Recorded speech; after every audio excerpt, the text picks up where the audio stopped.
Bismillahirrahmanirrahim. Assalamualaikum warahmatullahi wabarakatuh.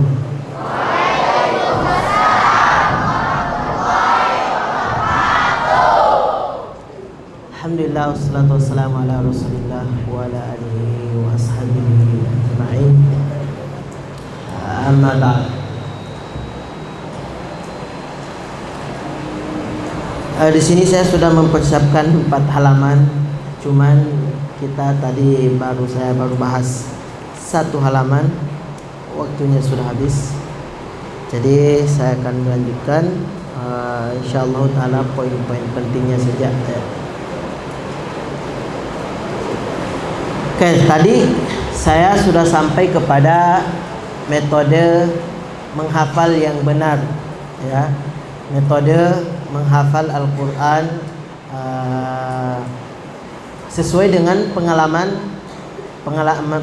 yang saya dapatkan dari guru-guru saya, ya. Guru-guru dari Sudan, guru-guru dari Yaman, ya, dan guru-guru juga yang ada di Indonesia. Sekarang kita masuk kepada poin selanjutnya, yaitu adalah sebelum menghafal kita harus mengetahui beberapa hal sebelum terjun menghafal Al-Quran. Artinya sebelum memulai menghafal, ada beberapa hal yang harus kita ketahui. Yang harus kita ketahui pertama adalah sina'atul khutta. Sina'atul khutta. Sina'atul khutta. Dengar enggak? Sina'atul khutta atau membuat target. Ya, jadi sebelum menghafal kalian itu harus merencanakan target. Ya, membuat khutta, target sesuai dengan yang ada di pondok ini. Ya, seharusnya ada target dari pondok. Kemudian target itu kalian perincikan. Misalnya target dari pondok berapa juz? 30 misalnya kan, 30 juz dalam 3 tahun, ya kan? 30 juz dalam setahun berarti 10 juz dalam setahun. Kalau 30 juz dalam 3 tahun berarti 10 juz dalam setahun, ya kan? Oke, di dalam setahun itu ada 2 semester. Benar nggak?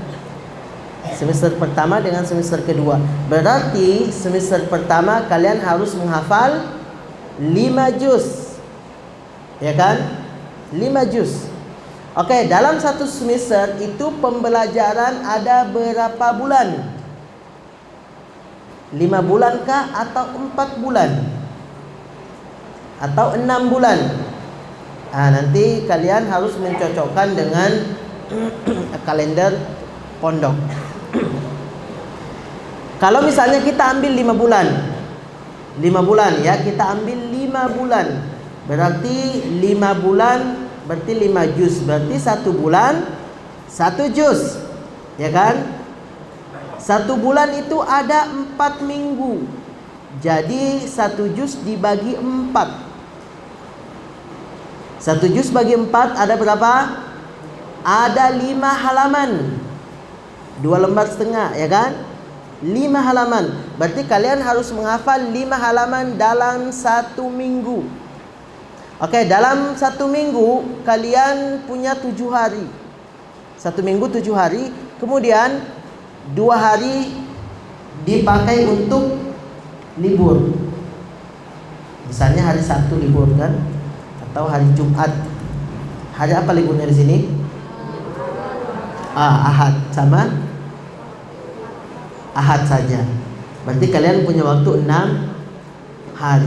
Anggaplah 5 hari. 1 harinya buat murojaah dan lain sebagainya. Oke, anggaplah 5 hari. Berarti 5 hari kalian harus menghafal 5 halaman dalam 6 hari atau 5 hari. Jadi otomatis 1 hari 1 halaman. Saya bilang tadi 1 hari 1 halaman. Kalian fokus setengah jam selesai. Setengah jam fokus Anggaplah tingkat kefokusan kalian 70%, berarti 1 jam 1 halaman kelar khutbah. Ini kalau targetnya 30 juz 3 tahun. Ya kan? Masuk di akal. Target 30 juz 3 tahun. Tetapi kalau target pondok adalah 15 juz dalam 30 tahun, berarti target kalian per harinya itu berapa? Setengah halaman. Ya kan? Kalian minimal harus menghafal setengah halaman dalam sehari. Setengah halaman itu kalau kalian fokus 20 menit beres. Berarti 20 menit bisa mencapai target. Nah, ini jadi kalian harus membuat perencanaan, membuat target, membuat khutbah. Dan ini disebutkan oleh Allah Subhanahu wa taala dalam surah Al-Hasyr. Al-Hasyr. Dalam surah Al-Hasyr. Nah, semuanya hafal kan surah Al-Hasyr? Ya ayyuhalladzina amanu ittaqullaha wal tanzur nafsun ma qaddamat lighad. Ya, wahai orang-orang yang beriman, bertakwalah kepada Allah Subhanahu wa taala, wal tanzur nafsum ma qaddamat lighad, dan kamu harus membuat perencanaan apa yang akan kamu lakukan ke depannya. Oke, makna ayat ini adalah buat perencanaan apa yang akan kamu lakukan ke depannya. Ada perencanaan yang jauh, misalnya 5 tahun. Oke, selesai dari sini saya mau jadi pilot. Nah, silakan targetkan. Saya mau hafil Quran 30 juz setelah 30 tahun. Targetkan. Setelah 3 tahun saya mau menguasai bahasa Arab dengan bisa berbicara aktif. Bisa. Setelah 3 tahun saya harus juara 1 di kelas. Nah, kayak gitu. Itu dibuat khutbahnya. Paham sampai sini? Apalagi hafalan. Hafalan itu harus dibuat targetnya. Kemudian setelah misalnya nih minggu ini, bulan ini saya harus hafal juz 29. Oke, minggu pertama dari surah Al-Mursalat, Al-Insan dengan Al-Qiyamah. Itu harus dihafal dalam 1 minggu. Nah, berarti dalam sehari 1 halaman. Berarti Al-Mursalat setengah halaman ditambah setengah halaman di atas, gitu kan? Kemudian hari besoknya setengah halaman yang kedua dengan ditambah awal surah Al-Insan setengah halaman. Kemudian hari ketiga, gitu ya cara membuat target. Paham sampai sini? Jadi kalian semuanya harus membuat target. Kalau kalian saya mau hanya 10 juz saja dalam 3 tahun atau dalam 30 tahun. 30 tahun 10 juz. Atau 1 tahun 10 juz, buat fotonya. Dan tentunya kalian harus menyesuaikan target visi misi pondok kalian, ya. Lihat visi misi pondok kalian berapa direncanakannya berapa juz. Tanyakan sama ustadznya berapa targetnya. Kemudian kalian uraikan itu. Kalian minta tolong sama musyrif kalian yang memetakan targetnya itu. Dan ini sebenarnya pekerjaan musyrif. Kemudian yang kedua, kalian harus muhasabah kulla yaum. Harus introspeksi diri ya. Setiap hari itu kalian harus introspeksi diri. Hari ini saya sudah hafal nggak setengah halaman? Aduh, belum. Berarti rugi dong hari ini. Saya nggak menghafal apa-apa. Ya kan? Rasulullah SAW mengatakan, man istawa yawmahu fahuwa khasir. Siapa yang hari ini sama dengan hari kemarin, maka itu adalah orang yang merugi. Jadi kalau hari ini nggak menghafal, besok menghafal 1 halaman, nah itu berarti untung. Besoknya lagi menghafal 1 halaman, untung. Tapi kalau hari ini nggak menghafal, besok nggak menghafal juga, besoknya nggak dihafal 1 halaman, nanti 4 hari baru hafal 1 halaman. Itu berarti kalian merugi 3 hari, untung sehari. Ya, paham sampai sini? Jadi kalian harus setiap hari muhasabah. Kemudian yang terakhir, sebelum menghafal kalian harus tashih. Apa itu tashih? Yaitu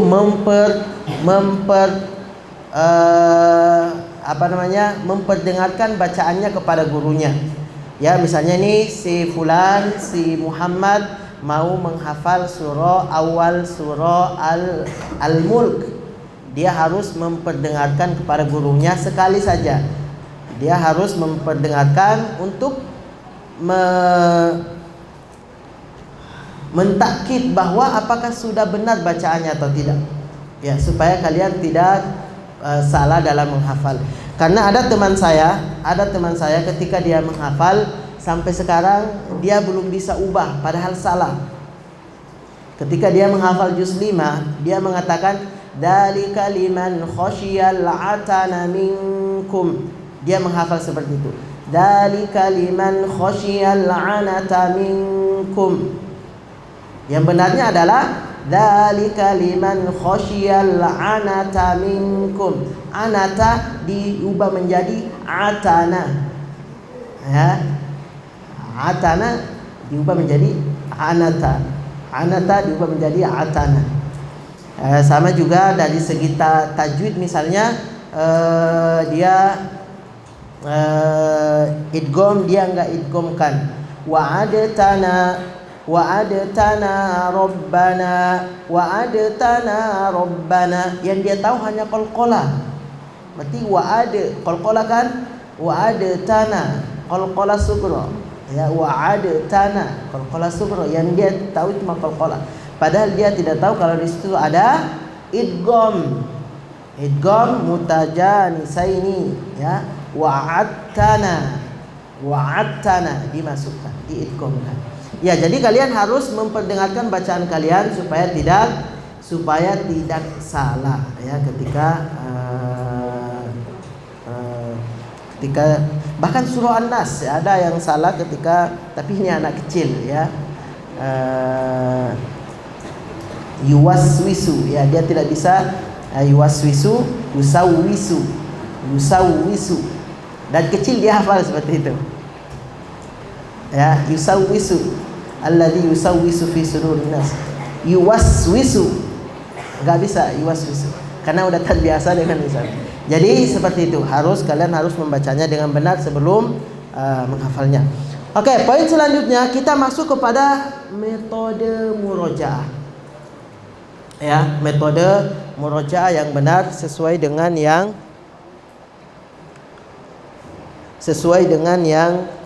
pengalaman yang kita dapat.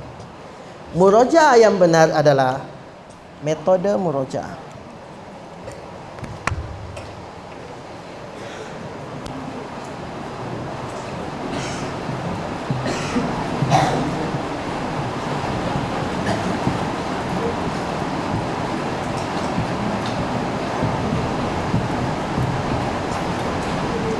Ada 2 metode. Yang pertama adalah ada namanya murojaah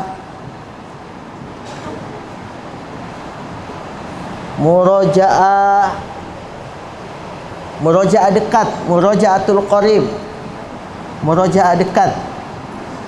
Enggak tahu bahasa Arab kalian sudah bagus atau tidak. Mudah-mudahan aja sudah bagus, ya. Murojaatul qarib, murojaatul qarib, murojaah dekat. Kemudian yang lawannya adalah murojaah ba'id, murojaah al-ba'id, murojaatul ba'id. Ini namanya murojaatul ba'id, itu metode murojaah jauh. Apa yang dimaksud? Yang dimaksud murojaah al-qarib adalah mengulangi hafalannya yang barusan dihafal. Ya, mengulangi hafalan yang barusan dihafal. Dan ini tingkatnya adalah setengah juz atau 5 lembar. 5 lembar dari yang sudah dihafal itu metodenya pakai metode dekat. Ya, metodenya. Misalnya nih, saya sudah hafal An-Naba.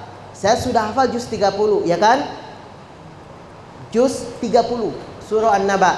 Jadi 5 halaman itu, 5 lembar itu dianggap murojaah dekat. Berarti 5 lembar itu dari An-Naba, An-Naziat, Abasa, At-Takwir, Al-Infitar, Al-Mutaffifin. Itu namanya murojaah dekat. Adapun An-Nas sampai Al-Insyiqaq itu murojaah al-ba'id. Oke. Kita ambil dari surah Al-Mujadilah. Tahu semua Al-Mujadilah? Oke. Hafalan saya sekarang adalah surah Al-Hadid. Saya sudah hafal Al-Mujadilah kemarin kan? Saya sudah setorkan. Hari ini saya saya menghafal hafalan baru adalah surah Al-Hadid. Maka murojaah dekatnya itu adalah Al-Mujadilah, Al-Hasyr dan Al-Mumtahanah. Karena itu 5 lembar. Paham sampai sini? Jadi dari surah As-Saff sampai An-Nas itu murojaah al-ba'id. Paham sampai sini? Nah, dan di sini harus 5 lembar. Kalau di sini harus minimal 20% dari hafalan. Atau enggak usah 20, 10 sampai 20. Kita ambil yang 10% aja. 10% saja. 10% dari hafalannya. Hafalannya tadi dari As-Saff sampai An-Nas, ya kan? Hafalan saya surah apa? Al-Hadid. Ya kan? Berarti murojaah yang dekat yang harus saya murojaah adalah Al-Mujadilah, Al-Hasyr dengan Al-Mumtahanah. Berarti yang murojaah al-bait adalah As-Saff sampai An-Nas.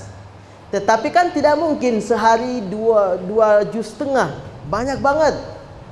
Itu kan? Habis waktu saat banyak banget. Habis waktu. Maka ambil 10%. 10% dari 2 juz setengah berapa? 5 halaman. 5 lembar. Jadi 5 lembar.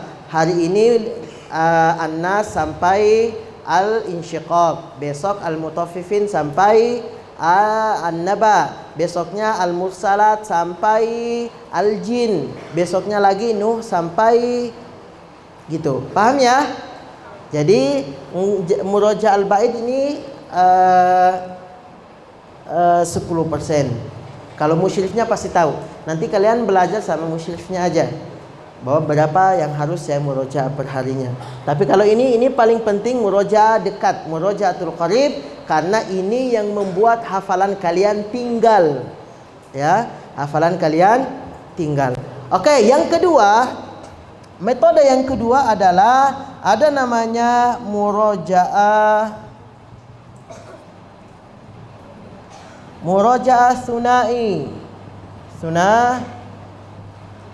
sunai atau murojaah berpasangan.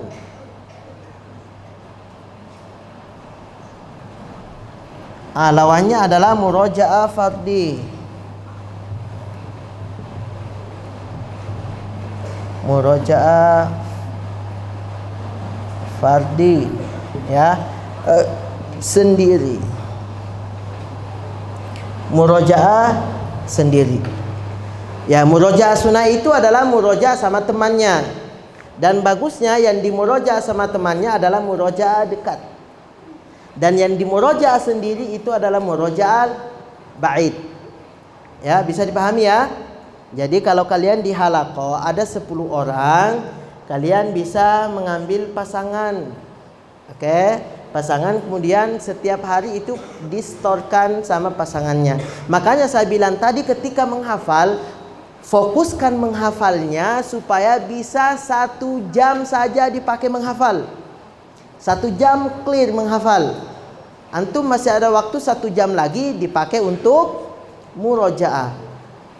Ya, paham sampai sini? Ya, karena kalian mempunyai waktu 2,5 jam dalam yang saya tahu kalian habis subuh sampai jam 6, ya kan? Itu ada waktu 1 jam. ya. Kemudian habis sholat asar sampai jam 5, itu ada waktu 1 jam juga. Oke, kemudian habis maghrib sampai isya, ya kan, itu waktu setengah jam. Itu berarti kalian ngambil, silakan mau menghafal. Kalau dibolehkan menghafal di pagi hari, menghafal di pagi. Dibolehkan sudah asar, dibolehkan maghrib. Tapi waktu yang pas buat menghafal itu sebenarnya di pagi hari. Di pagi hari, asalkan kalian bisa fokus, menahan ngantuk, karena itu ngantuk adalah musuh pertama di pagi hari, ya kan? Ngantuk itu musuh semua orang di pagi hari. Jadi kalau kalian tidak bisa, kalian mau habis maghrib sampai isya, itu bagus juga, karena kalian diapit oleh 2 waktu yang harus dikerjakan, sholat maghrib dengan sholat isya. Jadi antaranya itu kalian bisa fokus menghafal Al-Quran. Karena kalau di subuh hari kan hanya setelah sholat subuh, setelah itu bebas waktunya, ya. Jadi bisa jadi nggak bisa fokus. Apalagi sholat asar, banyak yang harus dikerjakan setelah sholat asar. Mau main-main, mau olahraga, mau makan dan sebagainya, ya. Tapi kalau maghrib itu bisa, kalian bisa fokus setengah jam. Tentukan targetnya, kalian sudah menentukan targetnya, atur langkahnya dengan fokus. Insyaallah ta'ala setengah jam hafal 1 halaman. Kalaupun tidak bisa hafal 1 halaman, paling minimal dia sudah ada gambaran bahwa di pagi hari dia bisa nambah 20 menit dapat 1 halaman. Apabila si penghafal tersebut dia mau fokus dengan benar. Oke, ini metode muroja yang ditawarkan oleh sebagai pengalaman saya. Ya, pengalaman saya, dan sepertinya ada satu metode yang pernah diajarkan juga, ya, yaitu metode jama'i, murojaah al-jama'i. Ya, murojaah al-jama'i. Jadi satu halaqah itu kita 14 orang. Kita mau murojaah 5 juz atau 1 juz misalnya kan. Murojaah 1 juz. Oke, orang pertama silakan baca surah Al-Mursalat. Tapi kita semuanya diam. Setelah dia Mursalat, yang kedua lagi Al-Insan, orang ketiga Al-Qiyamah, orang keempat Al-Mudassir, orang kelima. Berulang terus. Itu membutuhkan waktu yang panjang. Tapi itu positifnya adalah kita bisa mendengar lebih banyak daripada berucap, ya, daripada mengaji. Karena kalian tahu, ketika kalian menghafal, maka yang harus kalian butuhkan dalam kefokusan adalah mata kalian tidak boleh keluar dari mushaf. Telinga kalian harus mendengarkan apa yang diucapkan oleh mulut kalian. Kemudian mulut kalian harus lebih gede, jangan di kayak menghafal kayak orang bisik-bisik. Subhanallah, subhanallah, subhanallah. Jangan, harus gedein suaranya. Karena kalau kalian gede suaranya, kalau ada suara kecil yang masuk itu nggak kedengaran. Oke? Ada temannya yang bisikin, nggak kedengaran. Jauh sana. Saya mau fokus menghafal. Ya, si ini lagi fokus menghafal dengan suara gede. Ada gangguan dari luar, dia tidak hiraukan. Kenapa? Karena suaranya dia fokus mendengar suaranya. Kalau matanya fokus melihat ke mushaf, maka yang lain dia hafalannya dia tidak terganggu. Kenapa? Karena dia fokus ke mushaf. Ya, fokus melihat mushaf. Jadi kalau ada temannya yang lagi gini, dia nggak lihat. Karena ada dia biasa lagi ini. Dia lihat tuh temannya gini. Sampai habis waktu dia lihat doang kayak gitu. Habis waktunya dia tidak bisa fokus, atau kayak gimana itu? Gini. Jadi fokus matanya itu dia harus ke mushaf 20 menit, jangan dihilangin. Atau 30 menit jangan dihilangkan dari mushaf. Setelah menghafal 3 baru terserah ente mau lihat satu masjid juga nggak apa-apa. Yang penting sudah menghafal satu halaman itu. Ya. Jadi ini sama juga ketika murojaah ya. Ketika murojaah yang paling dibutuhkan apa? Poin yang ketiga tadi apa? Tikrornya itu ya. Yang ininya takror atau tikror. Oke? Banyak mengulang. Kalau perlu kalau yang dari Syekh 1 itu saya disuruh mengulang 200 kali. Supaya apa? Supaya hafalannya bisa ditinggalkan tanpa hafalan meninggalkan kita. 200 ini bukan berarti dalam sehari. Oke? Bukan dalam sehari, tapi paling minimal 200 kali diulangi baru bisa ditinggalkan. Boleh 5 hari, boleh seminggu, sudah itu tinggalkan nggak masalah. Nanti bulan depan baru diulangi kembali lagi. Asalkan berapa? 200 kali tikrornya. Oke? Kalau sudah menghafal itu paling tidak 20 sampai 30 kali. Kalian sudah menghafal, kalian sudah menyetorkan kepada gurunya. Silakan diulangi 30 kali. Ini kalau mau maksimal ya, kau maksimal. Tapi kalau kalian nggak ada waktu, terus banyak yang harus dikerjakan juga, ini nggak masalah. Nanti kalau sudah setor hafalan, tinggal banyakin tikror aja. Paham ya konsepnya?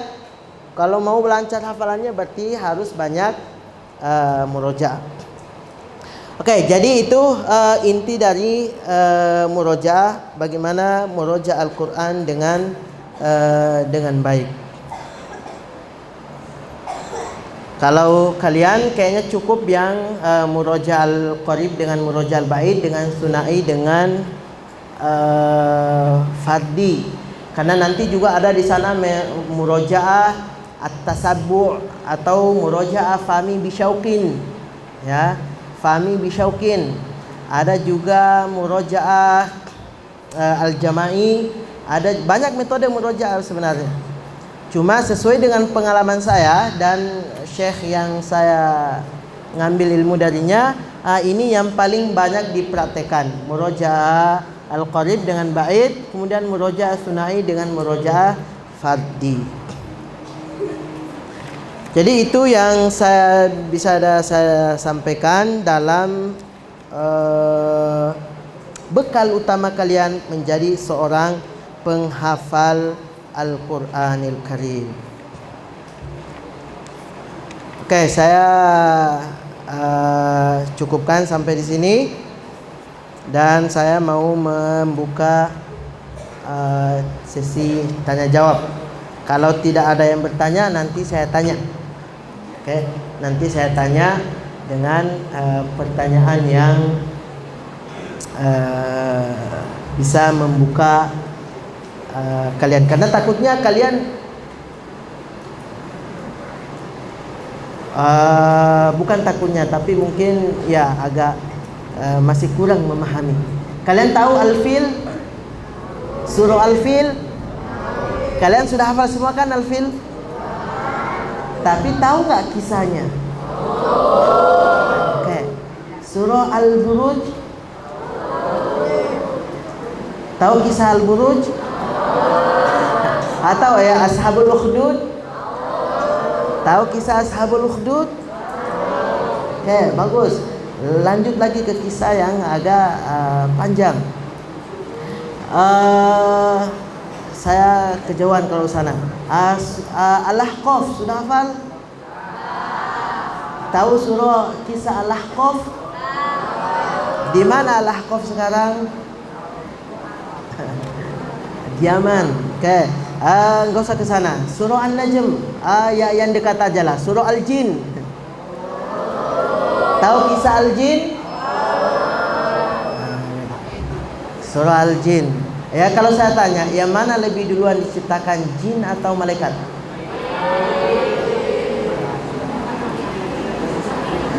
Jin atau manusia? Jin atau Adam? Kapan diciptakan jin? Seperti itu. Jadi saya buka pertanyaan ya. Siapa tahu ada yang mau bertanya karena sudah masuk waktu isya juga. Tafadhol, ada pertanyaan nggak? Ada yang mau ditanyakan? Bebas mau ditanyakan apapun tentang Al-Quran, silakan ditanyakan sebelum saya tutup.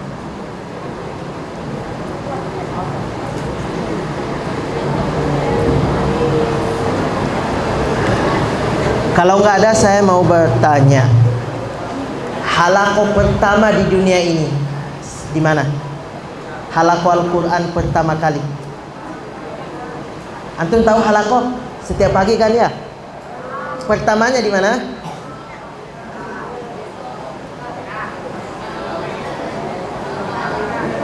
Di Madinah. Di Ma'had Al-Yusra. Hah?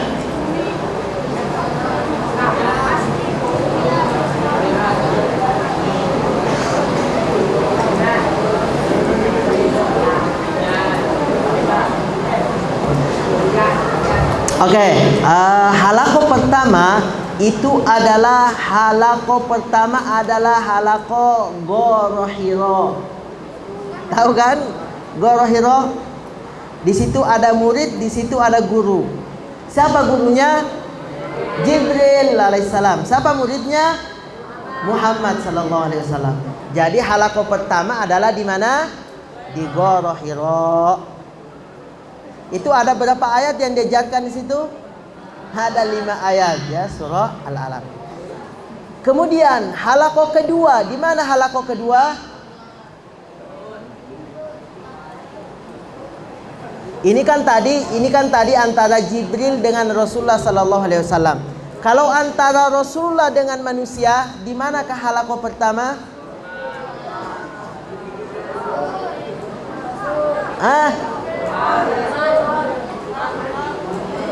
Masjid Nabawi,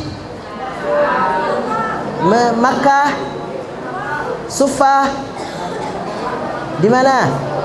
Ahlus Sufa. Di rumah Khadijah. Oke, halaqah kedua itu adalah di rumah Al-Arqam bin Abil Arqam. Oke, tahu nggak ketika Rasulullah sallallahu alaihi wasallam turun wahyu, tahu semua ceritanya kan? Rasulullah kembali ke rumah, ya kan? Kemudian Rasulullah mengajak Khadijah masuk Islam. Oh, ternyata banyak pertanyaan. Khadijah masuk Islam, kemudian Abu Bakar masuk Islam, kemudian Ali masuk Islam, ya kan? Kemudian setelah itu Utsman, kemudian para sahabat masuk Islam, ya kan ya? Setelah mereka masuk Islam, Rasulullah sallallahu alaihi wasallam harus mengajarkan kepada mereka tentang Al-Qur'an. Dan mereka tidak boleh terang-terangan. Karena mengapa? Karena kalau terang-terangan akan dibunuh oleh orang musyrikin. Jadi mereka harus sembunyi. Nah, setelah mereka sepakat harus sembunyi, karena sesuai dengan perintah Allah juga mereka harus sembunyi, maka mereka bersembunyi di rumah Al-Arqam bin Abil Arqam. Silakan tanya gurunya, pasti tahu ya, karena ini kisah masyhur itu halaqah pertama antara Rasulullah dengan para sahabatnya. Oke. Setelah Rasulullah wafat, maka barulah ada banyak sekali halaqah yang dibuat oleh para sahabat, dan yang ma'ruf adalah halaqah 7 halaqah atau 5 halaqah. Ada halaqah di Madinah, ada halaqah di Makkah, kemudian ada halaqah di Basra, ada di Kufah, dan ada di Syam. Dan itulah yang disebut zaman sekarang disebut dengan Al-Qurra As-Sab'ah. Oke, saya udah ini ya, jangan terlalu banyak. Oke, pertanyaan pertama ini metode menghafal melihat atau dengan mendengar, membaca atau dengan membaca atau mendengar. Yang bagusnya itu adalah menggabungkan ketiga-tiganya. Seperti yang saya bilang tadi, apa? Membaca, mendengar, dan melihat. Ya kan? Membaca, melihat mushaf, kemudian dibaca, kemudian didengar. Karena kalau membaca tanpa melihat, gimana itu? Atau melihat tanpa membaca, ya sama juga. Melihat dilihat saja, nggak dibaca. Atau mendengar saja tanpa membaca. Ini juga metode, tapi ini metode tidak boleh bagi orang yang baru. Ini harus orang yang sudah hafal Al-Quran, yang ingin memperlancar hafalannya. Jadi mendengar atau membaca, ya harus membaca. Ya, kalau hanya mendengar dari kaset-kaset gitu kan, yang murotal, ini lemah. Ini. Ini soalan, afdalu tariqatul murajaah an nanzura ila al-mushaf aw bil hifdzi? Syukran, jazakallahu khairan Ustaz. Melihat mushaf atau dengan hafalan sendiri. Oke. Memang dari segi pahala itu adalah melihat mushaf lebih afdal. Melihat mushaf lebih afdal. Tetapi kalau antum melihat mushaf terus, nanti kalau mau sholat itu kalian tidak boleh melihat mushaf kalau sholat. Jadi gimana? Jadi harus dengan hafalan. Kalian mau musabaqah, yang enggak ada musabaqah melihat mushaf. Musabaqah hafalan melihat mushaf. Jadi apa? Dua-duanya bagus, melihat mushaf atau dengan hafalan. Tetapi mungkin yang dimaksud adalah ketika dia sudah menghafal, ketika dia sudah lancar hafalannya, maka apakah boleh dia melihat mushaf? Ya, lebih bagus melihat mushaf. Karena mengumpulkan dua pahala, melihat mushaf dengan muroja. Tapi kalau muroja tanpa melihat mushaf, hanya pahala memuroja saja. Tetapi kalau dia ingin memperkuat hafalannya, maka tanpa melihat mushaf lebih bagus. Dia mau menguji hafalannya, ya. Kalau dia mau menguji hafalannya, silakan muroja tanpa melihat mushaf. Kalau melihat mushaf itu bukan menguji hafalan, ya.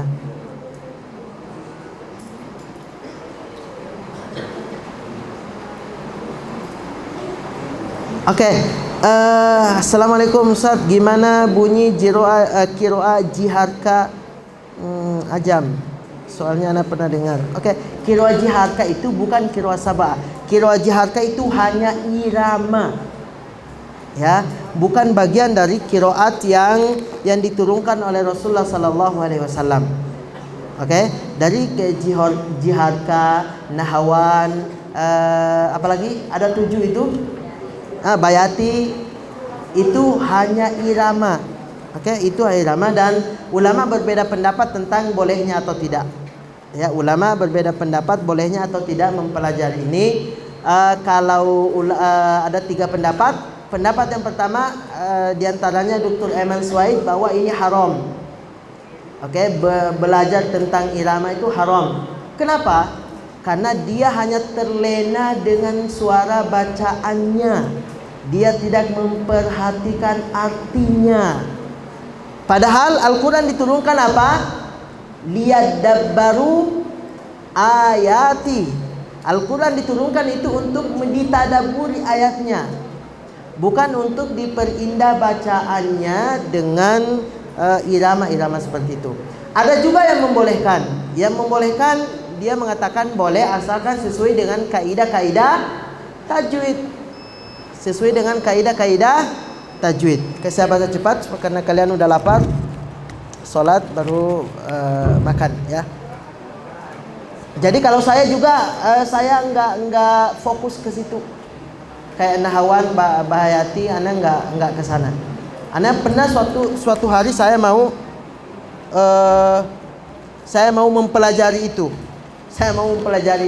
Tapi setelah saya udah keluar dari zona bodoh lah, kira-kira gitu.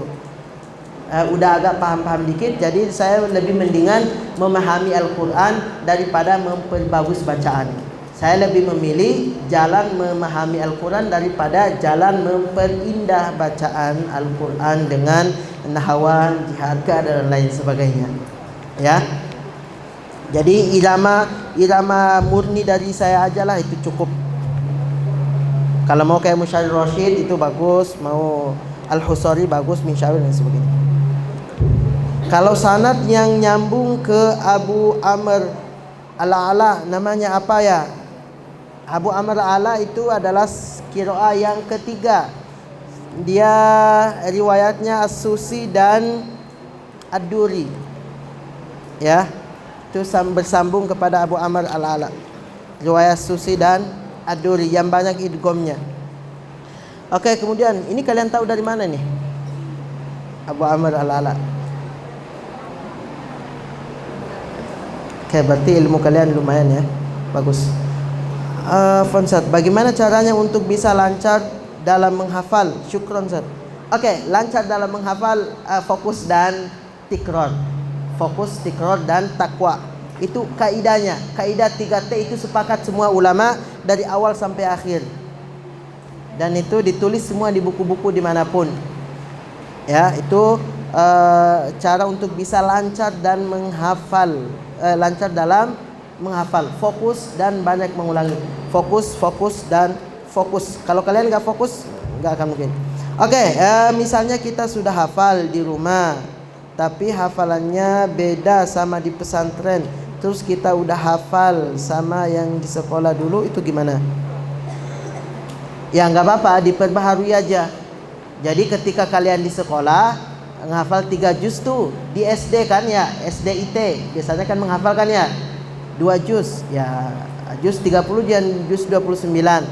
Masuk di Pondok Al Yusra nggak apa-apa, mulai aja lagi dari juz 30 sama juz 29, mulai aja dari menghafal dari bawah, nggak apa-apa, bahkan lebih bagus. Atau menghafal di rumah kemudian masuk pondok dilanjutin, diulangi aja dari awal, jangan dilanjutin. Karena kalau dilanjutin nanti bisa salah dan lain sebagainya.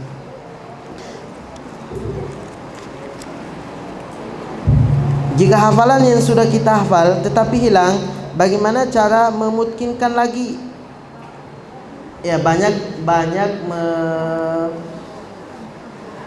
ya tadi saya hanya kasih metode murojaah ya, bukan caranya. Cara murojaah sama dengan cara menghafal. Tolong dipahami, cara murojaah itu sama ketika menghafal. Kalau kalian menghafal, anggaplah 1 halaman itu 1 juz. Berarti kalau kalian pilih metode yang kedua, yang 1 halaman dibagi 3, ya kan? 1 halaman dibagi 3, maka 1 juz silahkan dibagi 3. Jadi 3 lembar, 3 lembar, 4 lembar. Jadi kalian kalau hafalan kalian juz 30, maka hari ini usahakan murojaah An-Nas sampai Ad-Duha. Besok berarti Al-Lail sampai Al-Insyiqaq atau sampai Al-Mutaffifin. Besoknya At-Takwir sampai An-Naba. Paham ya? Murojaahnya. Kalau murojaahnya juz 29, dia pakai metode yang 3-3-4 ya, atau dia pakai yang metode yang ketiga ya, metode yang ketiga yaitu dia lancarin dulu Al-Mulk. Setelah lancar Al-Mulk, atau dia mulai dari bawah, dia lancarin dulu Al-Mursalat.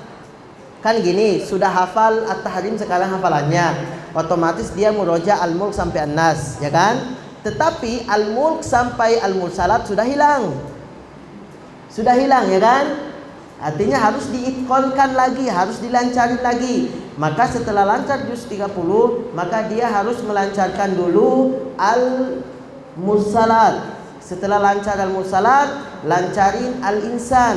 Setelah lancar Al-Insan, lancarin Al-Mursalat dan Al-Insan. Setelah lancar Al-Mursalat dan Al-Insan, lancarin Al-Qiyamah. Gitu terus ya, sesuai dengan metode menghafal. Oke, yang terakhir. Ada lagi. Oke, Ustaz, bagaimana cara agar bisa fokus saat menghafal atau murojaah? Di antara fokusnya itu adalah banyak caranya kok. Bisa menghadap ke dinding, bisa di samping ustadznya ketika halaqah. Ya jangan jauh-jauh dari ustadz. Karena kalau jauh-jauh dari ustadz, kalian main-main nggak dilihat. Tapi kalau dekat, kalian melenceng, ustadznya bisa perbaiki. Paham ya? Jangan jauh-jauh dari ustadznya. Ustadz nih 10 orang, jangan satu sini, satu sini, satu di sana, satu di sini, satu di sana. Ustadznya nggak bisa memperhatikan di sana karena matanya hanya 2, hanya bisa memperhatikan yang 6 orang di sini, 4-nya nggak tahu di sana apakah sudah tidur apa sudah apa. Jadi nggak bisa fokus. Jadi kalian di halaqah aja, menghadap ke dinding atau menghadap ke ustadznya dan fokus melihat mushaf. Itu lebih bagus. Artinya jangan jauh dari ustadznya. Kalau kalian jauh dari ustadz itu dipastikan kalian nggak fokus, karena bisa main-main. Setan udah beribuan tahun punya pengalaman mengganggu manusia. Oke, Ustaz Afwan, gimana caranya dapat sanad qiraah beriwayat? Hanya 3, perbaiki akhlak, konsistensi dalam Al-Quran, dan lancar hafalannya. Ya, kalau mau ngambil sanad itu standarnya adalah akhlak kalian bagus, kemudian hafalan bacaan kalian bagus dan hafalan kalian bagus. Oke, Ustaz Afwan,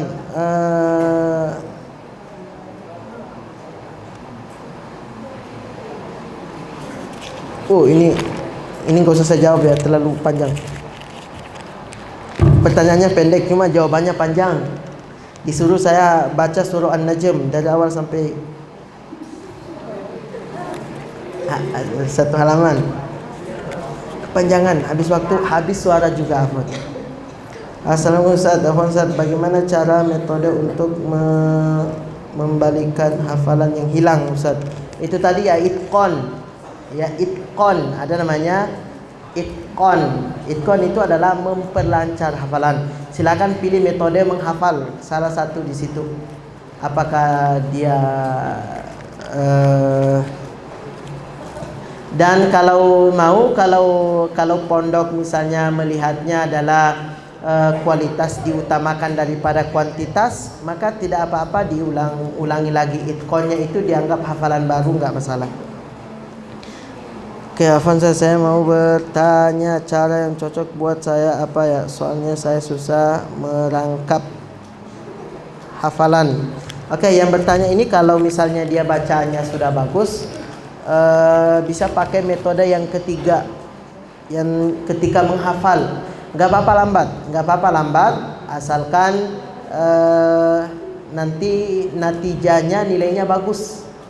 Paham nggak? Kalau nggak bisa 1 halaman dalam sehari, karena bacanya belum lancar ya, belum lancar membaca Al-Quran. Jadi otomatis orang yang tidak lancar membaca Al-Quran, otomatis dia akan susah dalam menghafal. Ya, jadi silakan diperlancar dulu bacaannya. Ya, sebenarnya ini materi saya yang kedua. Cuma materi pertama nggak selesai. Dan saya harap itu penting. Jadi bagi yang tidak lancar hafalan bacaan Al-Qurannya, maka dilancarin dulu bacaan Al-Qurannya. Kalau bisa itu 1 juz per hari dibaca ya, 1 juz per hari. Insya Allah 2 bulan itu udah lancar baca Al-Qurannya. Yang saya maksud tidak lancar itu adalah ketika dia membaca Al-Quran, dia masih terbata-bata, dia tidak bisa secara sempurna cepat dalam membaca Al-Quran. Oke, saya kira itu yang dapat saya sampaikan. Kurang dan lebihnya mohon dimaafkan. Billahi taufiq wal hidayah. Assalamualaikum warahmatullahi wabarakatuh. Waalaikumsalam warahmatullahi wabarakatuh. Al Yusra TV, menuntun umat dengan ilmu.